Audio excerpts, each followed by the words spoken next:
Pessoal, bem-vindos a mais um Papo de CEO e hoje a gente vai trocar uma ideia muito maneira. A gente está hoje com o Francisco Pereira, fundador da Trademaster.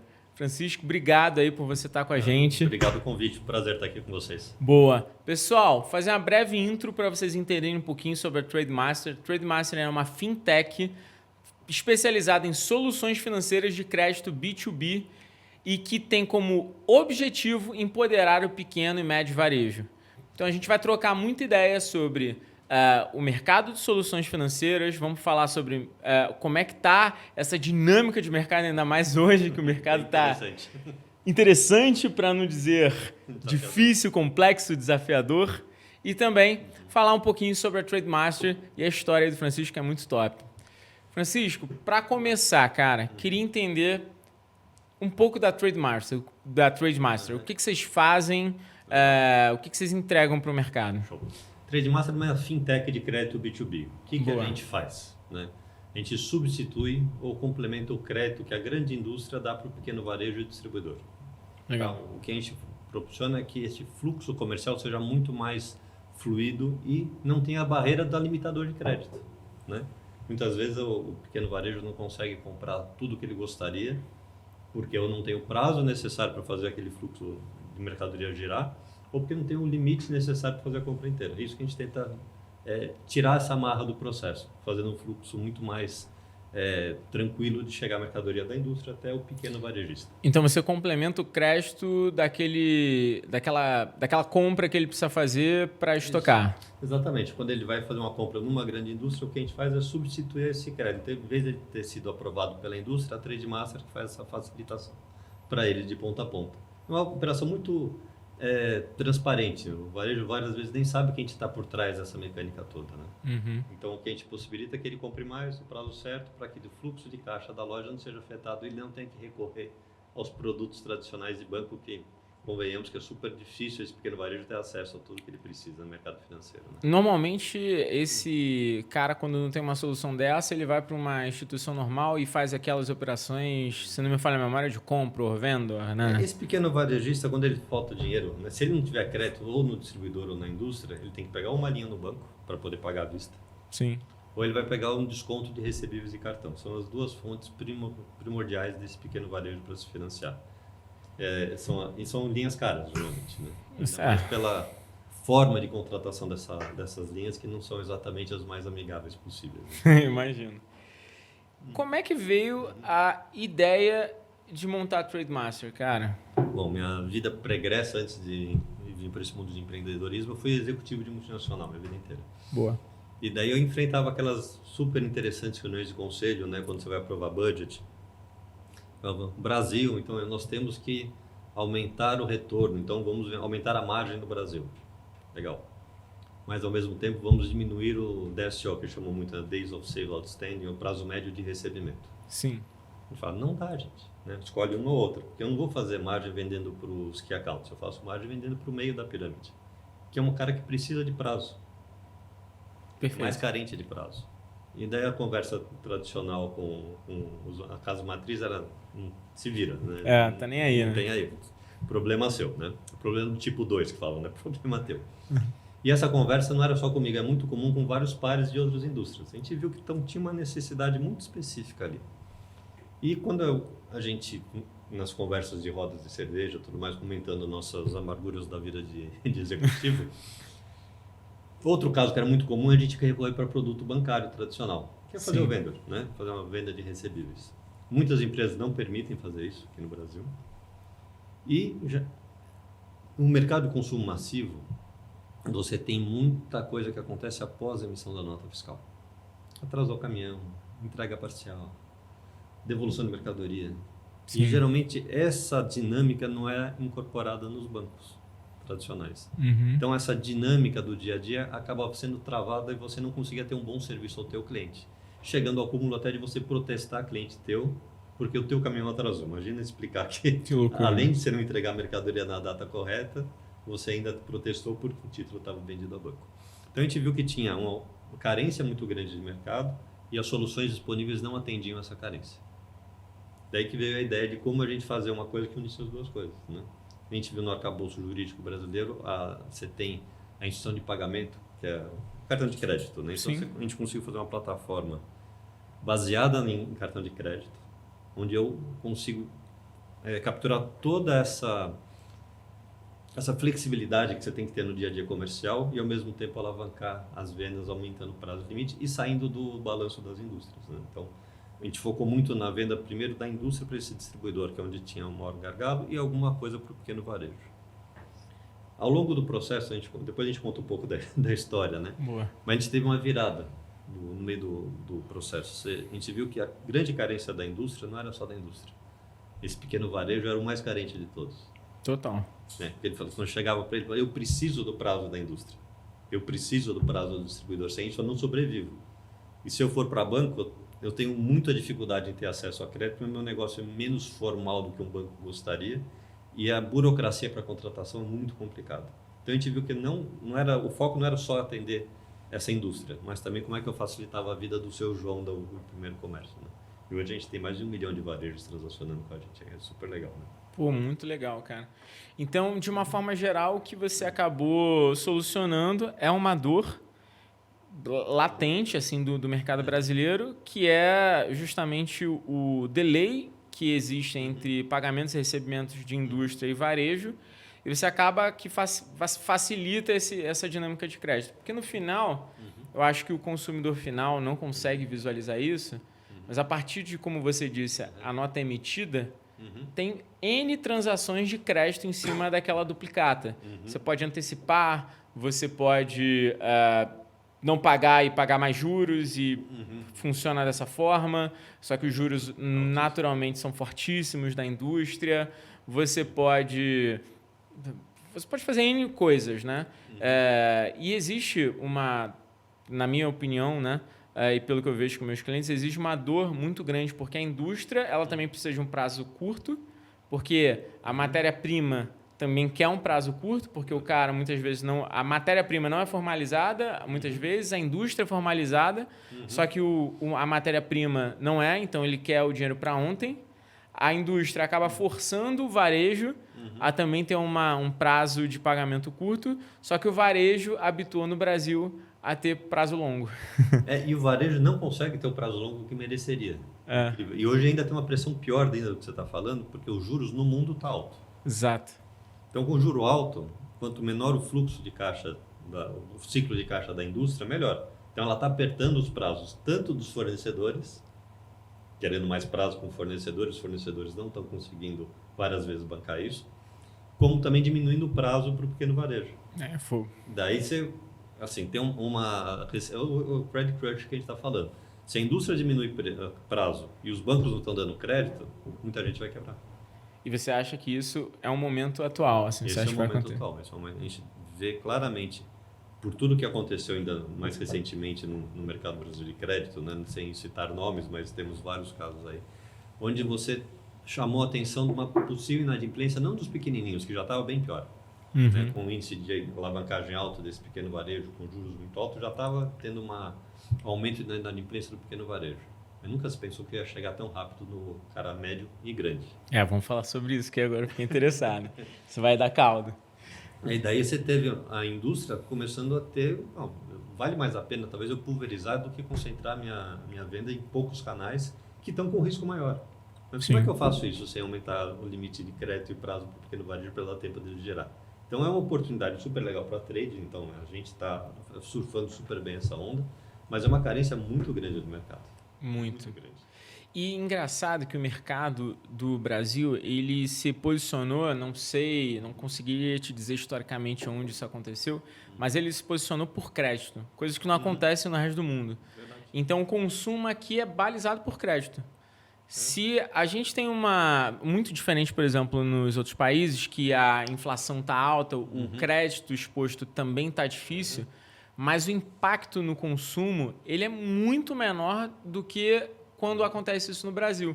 Porque, basicamente, né, falando português claro, as pessoas compram no crédito, compram no cartão, compram em 10 vezes.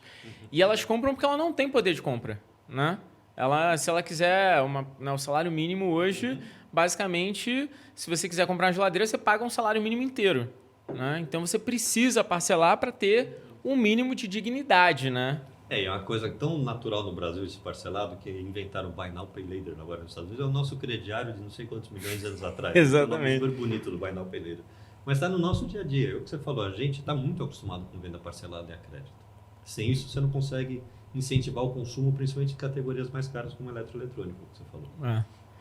E pensando nessa dinâmica assim que o mercado é extremamente forte de crédito, vocês acabam facilitando que o varejo consiga ter fôlego para poder comprar. Mas entrando um pouco mais a fundo, me dá um exemplo de, por exemplo, uma operação que uma loja poderia fazer, uma loja de eletrônicos por exemplo, poderia fazer com a Trade Master. A gente é muito transparente. Às vezes essa loja nem sabe que tem a Trade Master por trás. Então ele vai comprar de uma grande indústria de eletroeletrônico. Tá. Né? Então, pela nossa integração de sistemas, o que a gente faz?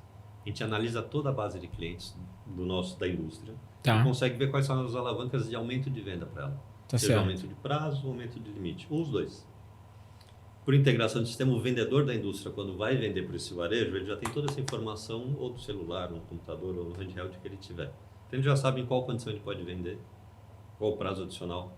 Então ele faz essa oferta já quando vai vender a geladeira para o varejo. Entendi. Então, seu João, você quer comprar a geladeira XPTO aqui? Então, o senhor pode pagar em até 180 dias agora. É uma venda normal que o seu João sempre fez. Falou, nossa, mas agora eu posso pagar em 180 dias em vez de pagar em 30? Legal. É isso a contratação. Então, é muito transparente para esse varejo e muito poderoso para a indústria de travar essa venda. Entendi. E o que a gente está vendo muito importante é o papel de algumas indústrias que estão querendo capitanear essa relação para ajudar a sobrevivência do canal de distribuição. Total. Porque agora, quando você consegue alongar um pouco mais, não é assim alugar de 30 para 300 dias, de 30 para 40 dias já deve ser suficiente, ou 30 para 60. É um ajuste no fluxo de caixa desse varejo, que tem um impacto gigantesco para ele. Não, demais, assim, demais. A gente tem várias empresas de varejo que a gente acaba atuando, de enterprise até pequenos negócios, médios negócios na maioria, mas o que acontece hoje é que esse cara, ele hoje perde lucro, dinheiro, porque ele tem que se ver refém de produtos financeiros caros. Exatamente. Né? E tem uma coisa pior ainda do varejo, que às vezes ele não compra o produto que ele deveria porque ele não tem crédito suficiente para comprar tudo. Então ele vai comprar só o mainstream, onde a margem dele é menorzinha, mas gira rápido. E não compra aquele produto diferenciado. Ele está perdendo duas vezes. Ele não atrai um consumidor novo para a loja dele porque tem um sorting limitado de produtos e a margem dele é pior. Exato. Então, se você consegue casar as duas coisas, em vez de dar aquele giro de 15, fala, não, compra esse produto diferenciado, eu te dou 30 dias para dar tempo de você vender e gerar na tua loja. Dá uma chance. Inevitavelmente, esse produto gira, ele vai fazer mais margem, vai ter mais fidelidade do cliente dele, porque está vendo coisa diferente na loja, e vai dar uma sobrevivência maior para esse pequeno e médio varejo. Pô, legal isso. Sabe que um dos grandes problemas do Brasil, eu estava até falando isso agora antes da gente começar aqui, que é o problema de gestão de caixa. Nossa, total. De a cada 10 empresas, 6 fecham no Brasil, isso já é um dado aberto, mas dos motivos que elas fecham, o primeiro falta de fluxo de caixa. É falta de gestão de fluxo de caixa. Perde de 20%, né? Exatamente. Porque as pessoas não conseguem visualizar, né, os empresários e principalmente os pequenos empresários não conseguem visualizar essa dinâmica, né, do tipo, nossa, eu tenho uma empresa que vende geladeiras. Cara, o lucro da geladeira é R$100. É 10% do meu faturamento, né? O lucro em varejo vai de 6% até 12%. Se está batendo 15%, você está feliz demais, você está soltando fogos, né? Então, você ganha, sei lá, 10%, R$100. Com R$100, você não compra uma outra geladeira. Né? Então, você precisa de 10 meses para conseguir ter uma segunda geladeira no estoque para começar a vender duas e crescer. Então, o varejo é alavancado no Brasil. Né? Naturalmente alavancado. Naturalmente ele é alavancado. E o grande problema é que as pessoas não sabem trabalhar com a alavancagem de crédito. Né? E é interessante, a gente fez uma pesquisa com os nossos clientes, falando principalmente do pequeno e médio varejo. A relação dele com a palavra crédito. Né? Medo, né? Deve dar. Então, primeira coisa assim, crédito é um mal necessário. Nossa. Se eu recorrer a crédito, é um significado de insucesso. Então, minha relação com a palavra é insucesso. Caramba! Eu fiz uma coisa errada Então, infelizmente, eu tenho que tomar crédito. Terceiro, meio relação de humilhação. Então, se eu tenho que pedir, eu tenho que admitir um fracasso e sou humilhado na relação de pedir crédito. Olha como é grave o negócio. É uma mentalidade, né? E daí falo, e prazo? Né? No prazo é uma relação super positiva. Ah, que interessante. Eu tenho que ter prazo da indústria, do distribuidor, para eu poder gerar meu estoque. Então, ele sabe que prazo é importante. Só que prazo e crédito são duas relações totalmente diversas. Para ele, né? Porque a forma de contratação de prazo é uma relação amigável, comercial com a indústria, o seu fornecedor. Com crédito, não. É um terceiro que está lá no meio pegando o meu dinheiro. Quando, na verdade, ele não tem noção que tempo é dinheiro, né? Tempo é dinheiro. E às vezes é exatamente esse espaço que acho que a indústria pode capturar, né? Para exatamente ter essa fidelização com o varejo. E o teu cliente sempre é a indústria. O varejo, se ele quiser te contratar, ele não consegue porque a indústria é que tem que ter esse sistema, né? Essa sistemática. A gente começa sempre pela indústria, mas depois o varejo passa a ter relação com a trade de massa para pedir uma prorrogação de boleto, fazer crédito adicional. Então ele tem acesso a produtos financeiros muito ligados a essa transação comercial que já existiu na relação direta com a trade. Uhum. Mas o grande porta de entrada sempre é pela indústria. Entendi. E hoje você está muito voltado para pequenos e médios negócios, né? Então você mira a indústria que trabalha com varejão. A gente tem de tudo lá, na verdade. A gente tem indústrias que, por exemplo, eu faço 100% das vendas da indústria para os grandes distribuidores. É um produto muito mais financeiro. Tá. Tem indústria, eu só posso vender para o distribuidor se tiver uma apólice de seguro de risco de crédito, se o cara dá o galpão em garantia. Então não funciona, né? Às vezes você tem um limitador aí do potencial daquele distribuidor. O cara tem 30 anos, paga tudo em dia tal, mas a política de crédito da empresa não deixa dar 5 milhões a mais. Então eles me chamam para fazer isso. E tem várias indústrias que eu trabalho nessa perna, indústria e distribuidor. Tem outras que me patrocinam para eu levar a solução do distribuidor para frente. Então eu faço a indústria, distribuidor, distribuidor e varejo. Entendi. E tem outras que vão direto para o varejo. Então elas não têm a figura do distribuidor tão relevante. Daí também me contratam. Então a gente tem desde clientes que tomam 15, 20, 30 milhões individualmente na nossa plataforma, né? Até a vendinha do seu Zé que toma R$700. Tem um arcabouço bastante variado de tipo de tomador de crédito. Caramba, legal, interessante. E hoje eu imagino que deve existir uma preocupação grande de vocês com relação à inadimplência, né? Uma fintech de crédito tem que ter preocupação com tecnologia e crédito, são os dois pilares que a gente tem lá. Então, tem um time muito grande de crédito. Tá. Desde a análise tradicional, que você vai pegar a casa dos grandes varejistas, tal, é análise de balanço, não é reinventar a ciência, né? Então, ver como é que o cara tá, os scores nos bancos e tudo mais. E a gente tem que monitorar todos esses distribuidores e todos esses varejos que têm negócio com a gente, porque os caras que estão muito alavancados, de fato, hoje tem um risco pior dado ao custo do dinheiro. Sim. Então, um momento de, né, vamos respirar fundo, ver onde dá para ir. No pequeno varejo é muito modelagem. Daí uma coisa que a gente fez é recalibrar os modelos de recessão de crédito que a gente tem. Entendi. Para ver onde a gente, de fato, tem as alavancagens positivas, mas onde tem as áreas de risco também. Então, a gente está vendo uma piora generalizada em crédito no Brasil, sim. Acentuada porque no pequeno é muito modelagem, acho que a gente conseguiu ver bem. Os médios tem um risco que a gente não via antes.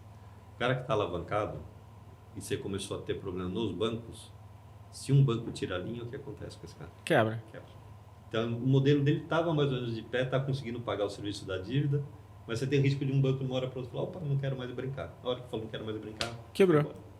Então é isso que a gente está mais preocupado agora, ajudando as indústrias nessa leitura de mercado. Entendi.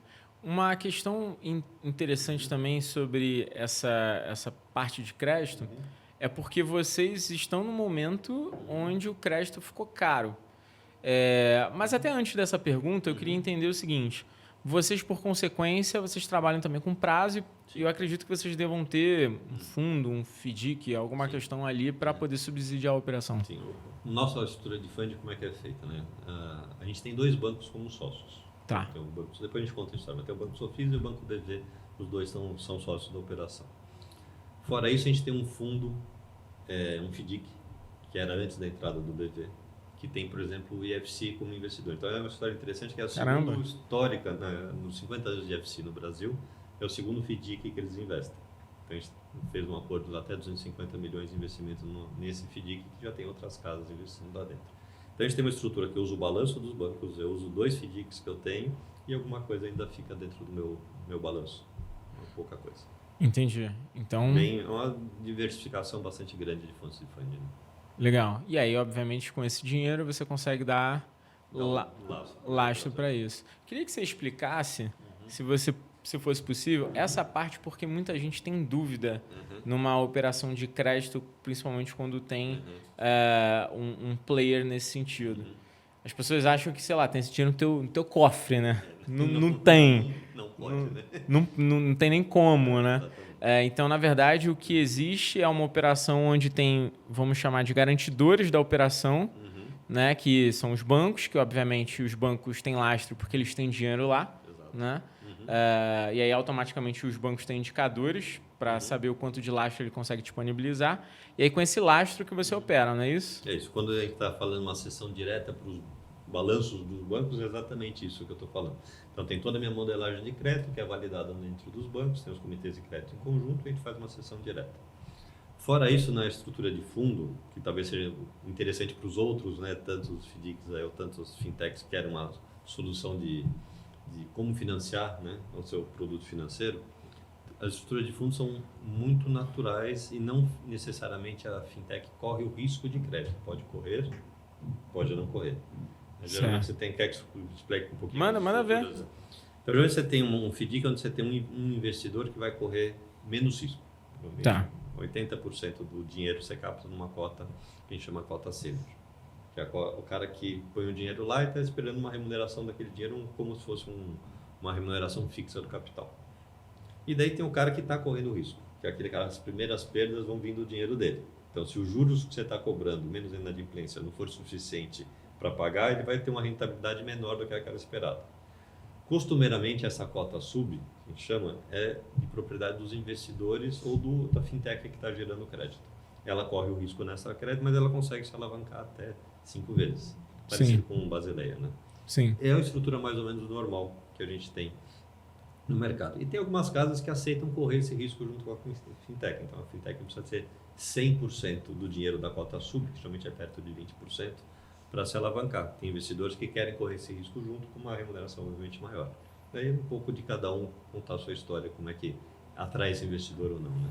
Pô, legal, interessante. E normalmente são operações mais estruturadas, porque você tem que ter o FDIC. Você tem que ter um mínimo, 50, 100 milhões de carteira para valer a pena você ter um fundo exclusivo teu. Então você tem que encontrar algum parceiro que vai lá e aceite colocar os seus recebíveis num fundo que exista, muito excedente, muito sacado, geralmente com uma margem menor para a fintech, até ela crescer o suficiente para daí conseguir ter um fundo seu sozinho. E o que aconteceu recentemente é que muitas fintechs foram saco, porque a inadimplência não parou de pé. Então tem alguns fundos FDICs exclusivos de algumas fintechs que deram um default importante. Tem um caso que não deixa da gente citar aqui, sempre está me vindo à cabeça, eu queria levantar essa bola, que é o Silicon Valley Bank, né? O Silicon Valley Bank ele teve um problema, entre aspas, de crédito, né? Não foi de crédito porque, na verdade, foi um descasamento do valor da aplicação para o processo. Eu queria que você comentasse um pouco ali. Lá eu acho que não é uma realidade tão perto do Brasil, apesar que assusta muito, né? Você vê um banco daquele tamanho ir pro vinagre de uma hora para outra. Mas o que aconteceu lá foi um descasamento de operação de tesouraria, né? Onde você tinha o juro americano aumentando, então lá você não tem um pós-fixado, é tudo pré. Tudo pré, né? Então, quando você tem uma curva pré, que é o juro futuro está subindo, o teu papel pré ele cai, então ele desvaloriza, você tem um deságio. E é isso que aconteceu lá. Então, ele começou a ter menos do que tinha aplicado para fazer frente às operações que ele tinha na outra ponta. Teve esse descasamento. E pelo que eu estava falando com alguns bancos de investimento aqui, foi mais um problema de como comunicar o mercado e gerir isso do que o fato em si. Se fosse melhor comunicado, talvez não tivesse essa reação exacerbada que teve. Concordo plenamente. Outro case, esse é mais puxado. Esse é mais quente. Tá fazendo trivia, vamos ver se você respostas aqui. Esse é mais quente. Que é o caso, que esse sim foi uma questão de crédito, né? Que é do nosso grandíssimo player do mercado, né? O marketplace, a Americanas, que teve esse problema no mercado gigante, né? Que impactou o Brasil inteiro, porque... assim, caso, né? Foi o caso. Porque muita gente estava com debênture da Americanas, então muitos fundos caíram porque acreditavam que, putz, o maior não ia ter problema, e foi justamente o maior que teve problema. E a operação deles foi justamente um problema de balanço, né? Onde nada mais era do que o crédito que ele passava para o fornecedor e no final não estava tão claro ali.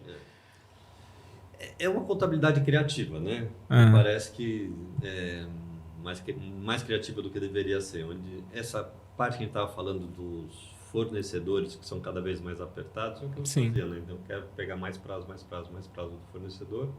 Daí tem um produto que é super normal no mercado, que muitas empresas fazem, que é o risco sacado, né? Então, que é natural. E tudo mais é normal. Então, ó, eu vou pagar você por 180 dias. Se você quiser antecipar esse título, você vai lá no banco aqui, tem um parceiro, vai lá e antecipa.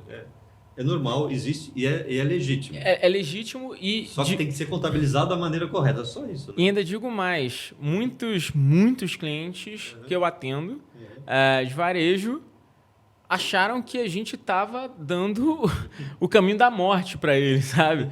Caraca, cara, você me disse que eu tenho que fazer risco sacado. Cara, é uma operação natural do mercado brasileiro há décadas. Exatamente. Justamente por tudo isso que a Trade Master resolve. Porque muitas vezes você tem esse descasamento, você precisa de prazo. A questão lá é que, cara, você tem que fazer a nota explicativa disso, né? Você tem que deixar claro. E a CVM já tinha regulado como se lançar e como explicar. Não foi seguido, né?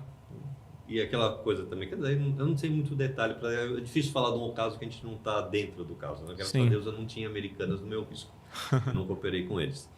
Mas o que causou no mercado é que todo mundo começa a ter desconfiança de qualquer operação de risco sacado. Qualquer varejista que tem um tipo de operação já chamou a atenção dos bancos, vão entender direito o que está acontecendo, se está contabilizado correto. Então acho que vale a pena para o mercado uma regulação de como exatamente se contabiliza essa operação.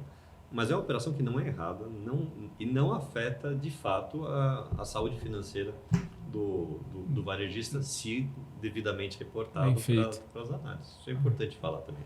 Né? E a Trade Master, no final, ela não é exatamente isso que ela faz, né? A gente faz a outra perna. Daí, imagina que a Americanas, no teu caso que você citou, ela está tendo esse produto para os fornecedores dela. Né? O que a gente faz é pegar os clientes, se a Americana vendesse para um varejo, eu aumentaria o prazo que ela conseguiria vender para os clientes dela, só que eu não estou correndo o risco Americanas. Eu corro o risco dos varejos, né? Dos pequenos varejinhos. Então, é uma operação que é off-balance de fato, porque não é risco Americanas. No caso dos fornecedores, né, você está descontando o título da Americanas. Se a Americanas não pagar, você toma default, que é o que está acontecendo agora no mercado. No meu caso, não. Como a indústria vende para todos os varejos, como é que ela analisa 1 milhão de varejos? Os varejos não conseguem fazer, daí recorre para o nosso serviço. Né? Entendi. E aí, para a indústria, eu acredito que a indústria não ganha em cima disso, que ela ganha prazo, né? Ela está aumentando venda. Está aumentando venda. Como é que eu consigo vender mais com uma alavanca de crédito e prazo? Basicamente é isso. O positivo é ajuda eles a indústria a vender mais. Ajuda a aumentar a numérica, ajuda a aumentar a mix no ponto de venda. Tem várias coisas que a gente ajuda a indústria a fazer. E ela não corre risco, porque o risco fica todo comigo. Então é uma operação off-balance para a indústria que alavanca a venda. É bem... Assim, é golaço, né? Modestamente, pode falar que é golaço. É golaço. Até que os nossos clientes estão, desde o começo, quem começou não sai mais com a gente. Né? Tem pouquíssimos casos que acabaram saindo. E acaba virando até uma cultura pro varejista e para a indústria, porque você cria ali uma relação de prazo que é extremamente positiva, né? Positiva para todo mundo, exatamente. Cara, legal. E falando de Trade Master, cara, me conta um pouco mais sobre seus números, como é que vocês estão posicionados, o que vocês estão esperando aí para esse ano? A Trade Master hoje ela transaciona mais de 20 bi já, né, em transações. Então, bastante. Basicamente é um número bem significativo. A gente tem perto de 60 indústrias que usam a gente. Legal. Perto de 100 distribuidores no Brasil. Então tem a nossa solução dentro da solução de vendas deles, né? Mais de 1 milhão, acho que passou de 1 milhão e 100, se não me engano, na última contagem, fizeram 1 milhão e 100 mil estabelecimentos comerciais, tem crédito aprovado com a gente. Caramba, muita coisa. Tem uma capilaridade bastante grande, parecida com o PIB, então é Brasil inteiro, você pode... Fala uma cidade aí que provavelmente tem alguém lá que está usando a nossa solução como tomador de crédito, né? E estamos crescendo super bem, né? Então, como eu falei, o mercado está mais restritivo em crédito, mas ao mesmo tempo abriu muita oportunidade de novas indústrias buscando a nossa solução. Então, Porque eu imagino que apesar de ser um momento onde, obviamente, vocês também são impactados pela Selic, né? Pela inflação, porque é remuneração, mas ao mesmo tempo os produtos financeiros mais triviais acabam saindo do mercado e te dá a oportunidade de entrar, né? Quando a gente está falando de extensão de prazo e tal, geralmente nosso custo de extensão de prazo é muito parecido com o custo que a indústria cobra do varejo para ter uma venda a prazo, que é muito menor do que um produto financeiro. E não precisa de garantia, não precisa contratar. Então, assim, você não tem aquelas taxazinhas escondidas, né? Vamos fazer um ataque, né? Fazer uma taxa de abertura de crédito. Essas coisas não tem. Então, é muito mais transacional e a gente acaba sendo muito mais competitivo ainda, porque quando você aumenta juros, o produto financeiro aumenta muito mais ainda, né? Sim. Tradicionais financeiros. Né? Você tem algum seguro arrolado essa operação? Não tem seguro. É basicamente estatística e análise. Estatística, análise de crédito. Caramba, muito bom. Tem desde 2014, então tem um belo histórico, já passando por pandemia, crise americana, então a gente tem todos os stress tests que você pode imaginar, que passou já. já foi. Com susto, né? Que dá aquela respirada. Para falar com o investidor é super positivo, né? Porque ele sempre fala, estamos vivendo só na bonança do crédito. Falei, não, eu passei pela pandemia, passei agora, né? Tem número para mostrar. Pô, imagino, cara. Passou pandemia e agora sobreviveu 2023, você já está crescido e vacinado. Exatamente. Já. Mas alguma novidade vai vir, né? Mercado, né? Ainda mais brasileiro. Uma questão também que me chama muita atenção é que você, para crescer, você tem que ficar fazendo fundraising. Eu queria que a gente explorasse um pouquinho aqui de como é que, primeiro, você fez o primeiro fundraising para TradeMaster e como é que você vai fazendo essas próximas rounds, porque como você precisa de lastro, para crescer, você automaticamente precisa desse funding. Bom, vou começar lá atrás, né? Quando tinha aquela conversa com os pares, tal, a gente viu que tinha aquela carência de mercado, é a conversa típica de empreendedor. Faz um PPT, né? E vamos falar, bater fundo e banco e ver quem porta. Quer fazer porta. A gente demorou, 2013, finalzinho de 2013 até meio de 2014, a gente fez fazendo os pitches para ver quem que vinha.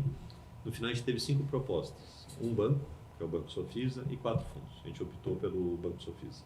Legal. Exatamente porque você tinha um aporte de grana, mas você tinha acesso a funding, que às vezes os fundos não dão. Então você tinha uma bom mix, né? E você acaba não presta a credibilidade de um banco para dar uma operação de crédito.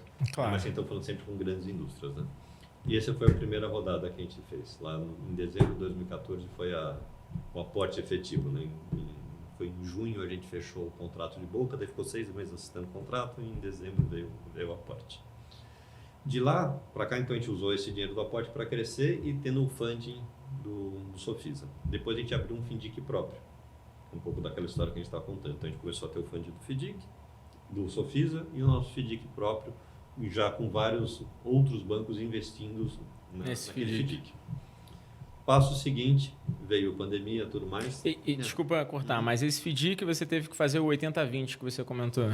A gente começou 80-20 e logo depois a gente teve investidores, inclusive, na cota sub. Na cota sub, então, a gente legal. conseguiu fazer uma operação exatamente na época da pandemia, a gente isolou a empresa de risco. Hoje eu não tenho quase risco no balanço da Trade, que é uma coisa importante para um novo empreendedor que quer entrar em crédito, ver se vale a pena você correr todo o risco de crédito ou se vale a pena você ter uma empresa que é muito forte em dados, em inteligência de mercado e tal, que você consegue alavancar outros valores que não só o risco de crédito. Boa. Porque dormir com 1 bilhão na rua, o risco teu, pensa se você quer dormir sem ser banco. Eu não ia conseguir, não. Então, é importante ter soluções que flexibilizem. Uma parte a gente está no balanço muito pequenininha e a maioria está nos FIDIC sem risco para trade. Daí, se o investidor, pessoa física, quiser entrar nos fundos, ele pode entrar e capturar um valor adicional, mas não necessariamente põe a empresa em risco. Bom, daí veio a pandemia, tudo mais que a gente está falando, daí a gente foi fazer uma nova rodada, porque a gente estava crescendo, durante a pandemia a gente cresceu muito. E daí veio uma conversa com o Banco BV. O Banco BV daí em 2020, a gente foi em negociações com eles, fizeram um aporte de 100 milhões na empresa, investimento de 100 milhões. Pô, legal. E eles disponibilizaram uma linha de mais 500 milhões inicial. Então eu consegui de novo, porque banco, porque dava tanto o funding, como também dava o aporte necessário para o próximo, para gastar de novo. A gente já estava lucrativo, importante falar isso, interessante também o cash burn ou não, né? estava 12 meses dando lucro todo mês, entrou o dinheiro do BV, daí a gente começou a dar prejuízo de novo, exatamente para fazer extensão de área, para gastar, tecnologia, e muito em estrutura. E agora a gente volta de novo esse ano a ser cash positivo de novo. Cash positivo. Como planejado, né? E legal isso, você citar então que na verdade o BV ele entrou como investimento no negócio. Tem 40% de equity da empresa. E deu linha. Pô, golaço. Golaço. E aí você consegue ter o BV é um grande banco, então você não tem quase limite do que eu posso fazer de funding lá dentro, né? Tem o Banco do Brasil por trás também como fonte importante de funding, e ao mesmo tempo tem o FDIC, que tem o Banco Mundial como um dos investidores, que também ajuda muito a alavancar. Então, assim, o problema de funding a gente já solucionou, já foi, né? Já foi. Agora ver onde a gente quer maximizar a entrada em campo. Né? Focar em expansão e gastar linha de crédito quando precisar. Exatamente. Você continua. Cara, golaço, assim. Puta business. É muito legal ver a evolução. Ainda mais você pensa lá atrás, né, 2014, era um PPT, né? Caramba. E hoje a gente vê o impacto do que a gente causa, é legal. E pra você, como é que é ver isso, né? Porque imagino que na vida do empreendedor você pensa no negócio e fala, pô, legal, acho que tem um puta futuro. Mas aí você olha, sei lá, 2014 para 2023, 9 anos depois, caramba, você tá aí com 1 milhão, né, de vários estabelecimentos, não sei quantos aí milhões de linha de crédito. Como é que é para você, cara? É um motivo de orgulho, né? E eu fico impressionado com a qualidade do time que quis sonhar junto. Maneiro. Na verdade é um sonho, né? Você fala, tu tem uma Total. ideia de fazer isso. Os caras estão todos em super empresas, não sei o quê. Você vai falar, tu tem um sonho, quem sabe, talvez. Os caras acreditam. E vêm e fazem melhor que eu, porque todos os caras são melhor que eu na empresa. Que é outra coisa super boa, né? Eu posso não ir amanhã lá que o pessoal vai tocar a empresa como se fosse deles. Que é super legal isso. Não, isso é top demais. Um time muito top. Então a gente investe muito em pessoas, desenvolvimento de pessoas. Tem uma cultura que a gente está tentando fortalecer, porque querendo ou não, pandemia, a gente cresceu muito, muita gente remota, né? Sim. Daí a gente põe tudo dentro do escritório, faz um modelo híbrido, mas agora tem que criar de novo uma cultura desse novo time que foi formado lá dentro. E acho que o mais orgulho que eu tenho não é nem números, não, é o time. É o time. É o time. É a parte que me dá mais tesão, Diego. Sabe, acordar todo dia lá no escritório, porque eu vou todo dia, né? Sou apaixonado por aqui, então eu vou todo dia no escritório. Conversar no cafezinho, não sei o que, é outra coisa. É um tesão ver a energia que tem lá dentro, sabe? Você sabe que eu tava... ontem mesmo, eu estava discutindo lá com o pessoal do Gestão 4.0, do G4, e trocando muita ideia sobre os desafios e tal, e aí estava falando com os empresários que estavam lá e estava discutindo uns papers que eu gosto de ler, né? Minha atividade fim soluções para negócios. E aí tinha um paper que eu sempre levava debaixo do braço, que é o seguinte: a maioria dos CEOs, eles eram provenientes de áreas de marketing, vendas, por conta da necessidade de entendimento de mercado, né? Nos últimos 20 anos, as coisas mudaram muito, o mercado mudou completamente, a questão de oferta e demanda mudou drasticamente, porque antes você tinha poucos players, muita gente para consumir, e aí começou a ter muitos players, então a figura do CMO como CEO acabou virando uma via muito rápida, né? Então, os CMOs tinham grande chance de virar CEOs. Agora, eu li um segundo paper que fala que os CHROs estão mais provenientes de virar CEOs, porque a dificuldade não é mais exatamente o entendimento do mercado, mas é fazer com que uma cultura e um time consiga trabalhar numa produtividade tão boa e, obviamente, melhor do que a concorrência, do que o mercado. Então, faz todo sentido. Não é? Faz todo sentido. Porque no final a empresa é o time, não são as pessoas que estão lá dentro. Né? Se você não consegue ter uma motivação ou extrair, né, o melhor de cada um, criar um ambiente positivo, você acaba limitando a tua empresa. E alguém vai fazer melhor, né? Exato. E essa parte de... Interessante. Depois me passa esse paper aí, é interessante. Mando sim. Ainda mais porque eu sou da área de marketing, eu sempre fui diretor aí, de ó, marketing. Viu? Era o CMO, então exatamente ver que eu tenho uma nova cadeira agora que tenho que aprender mais. Isso, e foi pela Harvard Business Review, eu te mando depois o paper. E é um ponto que você está falando aí de cultura que eu acho muito legal, porque você sendo uma empresa tech, todo mundo pensa híbrido, digital.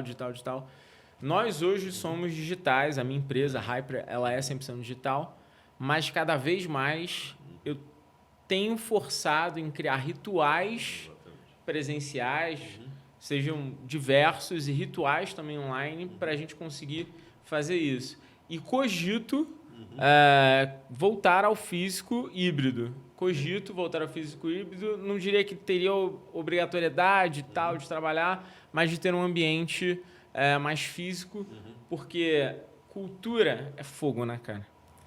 Cultura como estratégia no café da manhã. Né? Exatamente. Cultura é uma questão muito complexa, porque quando veio a pandemia, a gente tinha um time muito físico, a gente era 100% físico, e um time que respirava cultura. Ele foi para o digital, piece of cake, tranquilo, foi tranquilo, não doeu. Agora a empresa dobrou de tamanho, um monte de gente que nunca viu o escritório, algumas poucas pessoas que eram da época do físico já não estão mais, e a gente começa a entender que, cara, essa comunicação não é mais tão eficiente de como foi quando tinha a galera do físico. Perfeito. Exatamente o que eu estou vivendo. Exatamente. Exatamente igual. E o que a gente percebe é que não tem criação muito efetiva no remoto. Você consegue fazer tarefas repetitivas, Golaço. processos. Funciona super bem, talvez até melhor. Vai criar alguma coisa que você não está vendo. Vai fazer interação entre as áreas. Não funciona. Tem ferramentas que ajudam, mas não é a mesma coisa de estar todo mundo discutindo na sala. Né? E a criação de cultura também eu acho que não se faz remoto. Como é que você tem solucionado, até nesse aspecto, a questão da flexibilidade? Você é uma empresa de tech, né? Então, para o recrutamento e seleção, flexibilidade hoje é a palavra de divisor de águas de você conseguir um dev, um manager, alguma coisa nesse sentido. Ao mesmo tempo que é um dos grandes impeditivos de você conseguir criar tudo isso.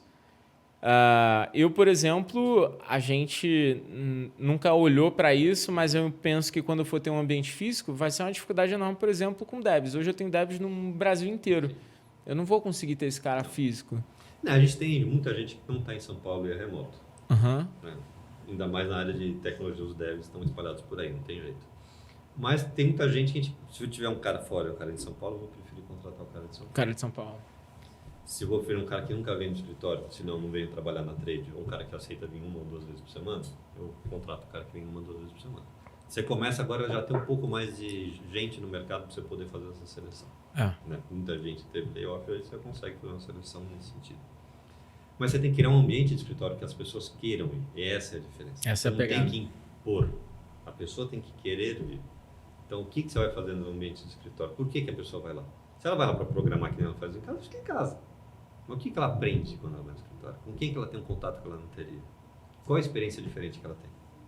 E é isso que a gente tem que... Não é que eu tenha solução, veja bem. É o que eu gostaria de fazer. Estamos trabalhando para isso. Né? Então, se você vai no escritório da Trade hoje, é muito menos um lugar de bar e muito mais um lugar de convivência. É muito móvel, então as pessoas têm locais para se encontrar. Mais do que lugar para só ficar lá trabalhando. Né? E tem um pouco da criação de rituais que favoreçam isso também. Então, as famosas matinais que você tinha, as dailies, mas você faz uma vez quinzenal lá dentro, apresentação de projeto, tem algumas coisas que funcionam super bem. E muito cross-área, que isso é mais difícil ainda no remoto. Quando você faz a cultura entre uma área e outra, que não tem tanto relação no dia a dia, mas tem no final do dia na entrega do produto. Exatamente. Né? Como é que você vai falar o cara de vendas e falar com o pessoal de tecnologia? Você tem que se encontrar alguma hora, senão não vai entender o cliente direito, né? Sim. Como é que o pessoal de crédito vai falar com o pessoal de TI para falar, vou fazer inteligência artificial, vou fazer modelagem assim? Tem que explicar o que é, o outro vai falar com a limitação da tecnologia e vamos criar uma coisa nova.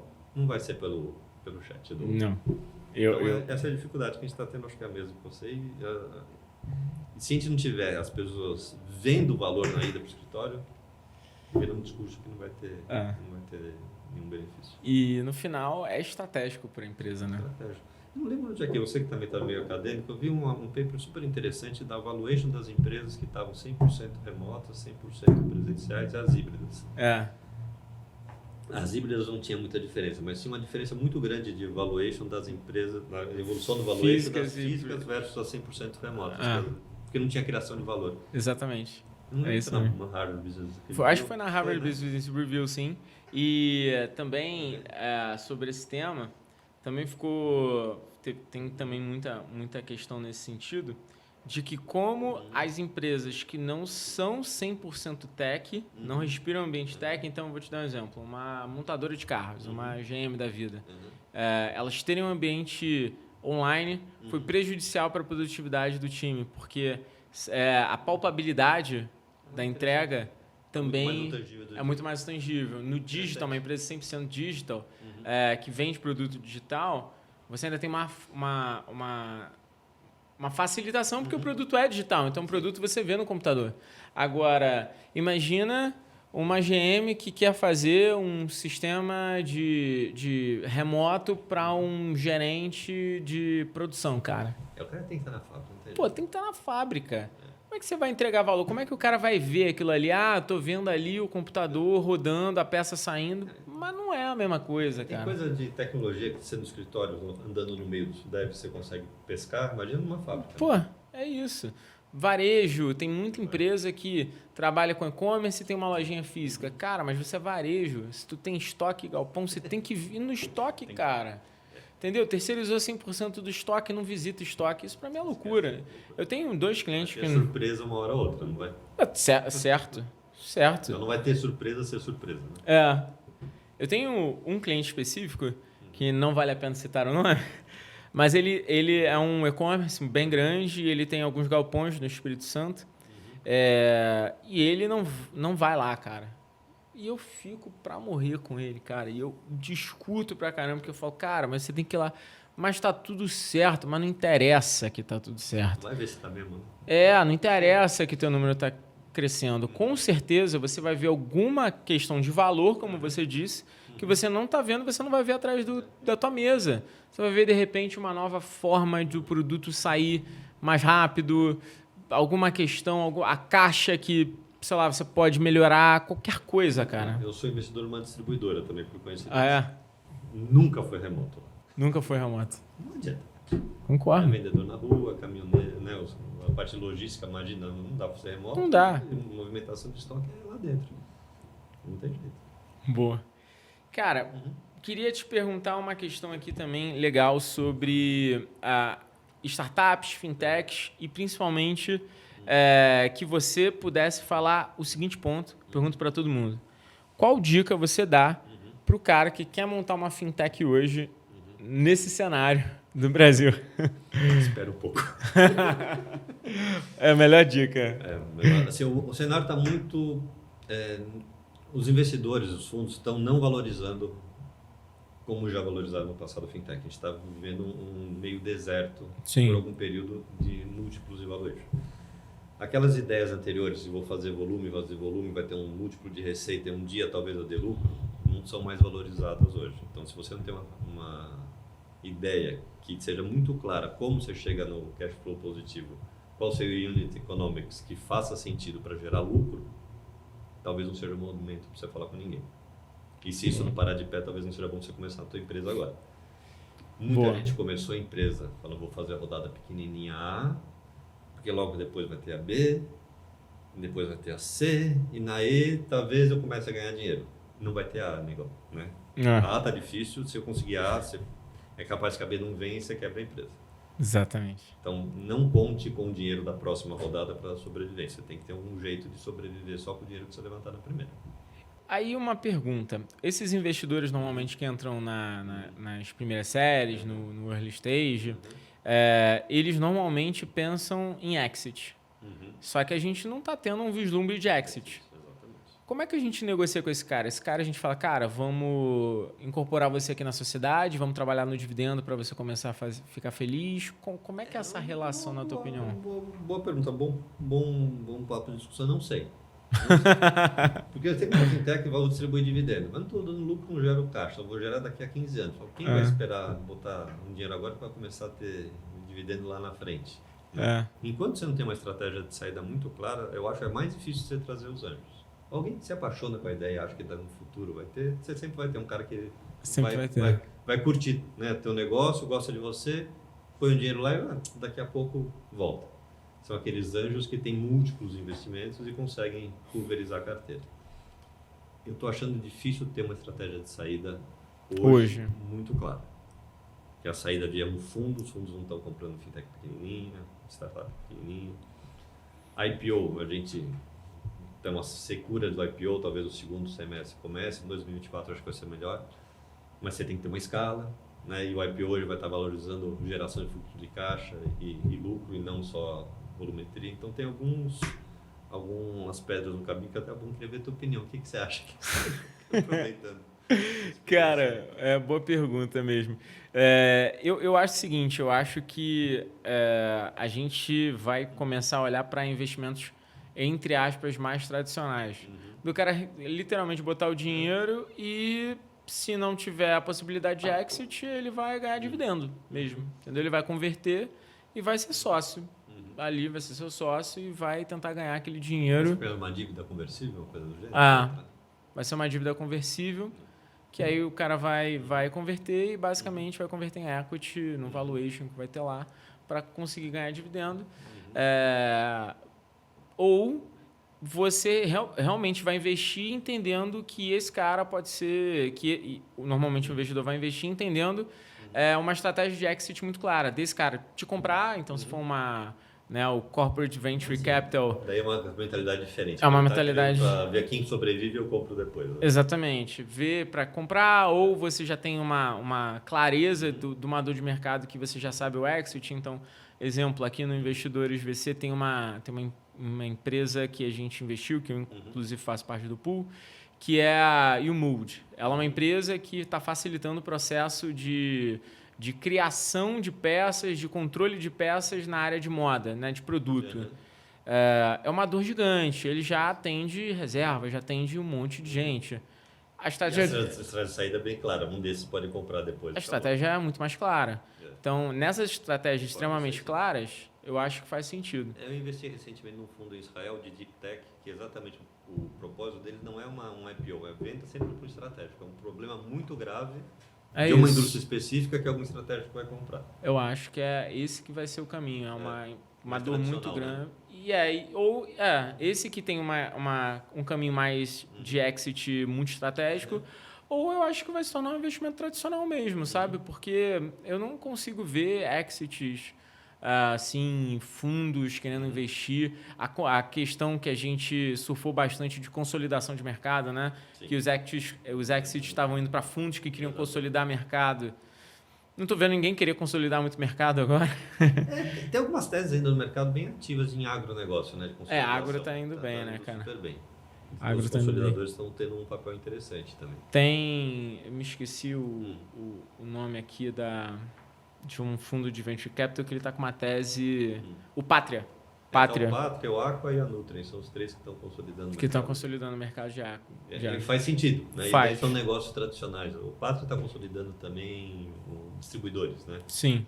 Então, algumas teses ainda tem, mas, de novo, são mercados tradicionais, né? Não estamos falando em tecnologia. Não. Estamos falando bem um negócio, uma distribuidora que dá lucro, gera caixa, beleza. Então, vou lá, múltiplo de lucro. Exatamente. Bem mais consolidado. Então, acho que os investimentos vão ser tradicionais. Empresas mais tradicionais e até mesmo se for tech, cara, de uma empresa tech que vai ter que dar dinheiro. É isso. É estranho, né, a gente falar que a empresa tem que dar dinheiro. Nossa, cara, isso eu nunca entendi na vida. Sempre foi uma questão extremamente discutível para mim, que nem cripto. Cara, sou super adepto a cripto, mas também tem muito minhas parcimônias, sabe? Concordo. É interessante, assim, os meus investidores lá atrás, o pessoal do Banco Sofisa, meu investidor lá, o meu amigo Emerson, eu sempre veio de empresa que tem que dar dinheiro.